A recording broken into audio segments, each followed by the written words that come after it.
আমি এই অন্তিম মুহূৰ্তত আজিৰ যিটো আমি প্ৰগতি দেখা পাইছোঁ এই হিচাপে আমি আশাবাদী আৰু সম্পূৰ্ণ আশাবাদী। আমাৰ মহামান্য আদালতেও চৰকাৰী অধিবক্তাৰ যিখিনি যুক্তি খণ্ডন কৰা যুক্তিতৰ্ক মানে বিপক্ষৰ যুক্তিতৰ্ক খণ্ডন কৰা যিখিনি যুক্তিতৰ্ক সেই যুক্তিতৰ্কখিনি মানে খুব ধৈৰ্য সহকাৰে শুনিছে আৰু তেখেতৰ যিটো আমি মনোভাৱ দেখা পাইছোঁ যে নিশ্চয় হয়তো আমি এটা ভাল ফলাফল আমি পাম।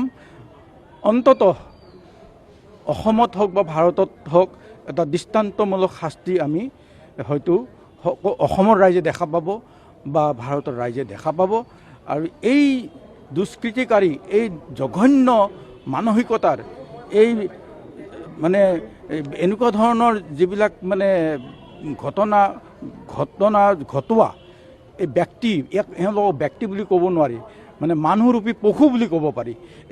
এই ধৰণৰ যাতে আৰু দ্বিতীয় ঘটনা বা কাণ্ড ঘটাব নোৱাৰে সেই ধৰণৰ শাস্তি আমি মহামান্য আদালতৰ পৰা আশা কৰিছোঁ। আৰু আমি ভাবোঁ ভৱিষ্যতে ই এটা সম্পূৰ্ণ দৃষ্টান্তমূলক এটা ফলাফল আমি পাম।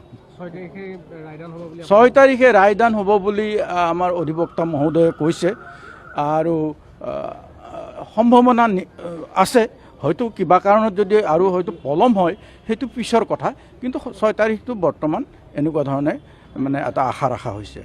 দেখা যাওক ইয়াৰ পিছত কি হয়, আপোনালোকৰ সময়ে ক'ব আৰু আপোনালোকেও দেখা পাব।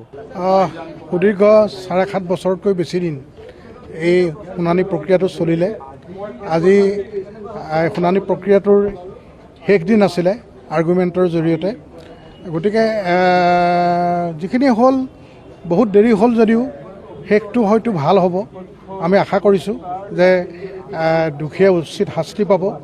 আৰু আমি আজি যিখিনি দেখিলোঁ যে আমাৰ প্ৰজিকিউশ্যনৰ অধিবক্তাই বৰ সুন্দৰ ধৰণে যুক্তি প্ৰদৰ্শন কৰিলে, আৰ্গুমেণ্ট কৰিলে আৰু তেখেতে এইটো সফল পৰিসমাপ্তি ঘটালে বুলি মই অনুভৱ কৰিছোঁ।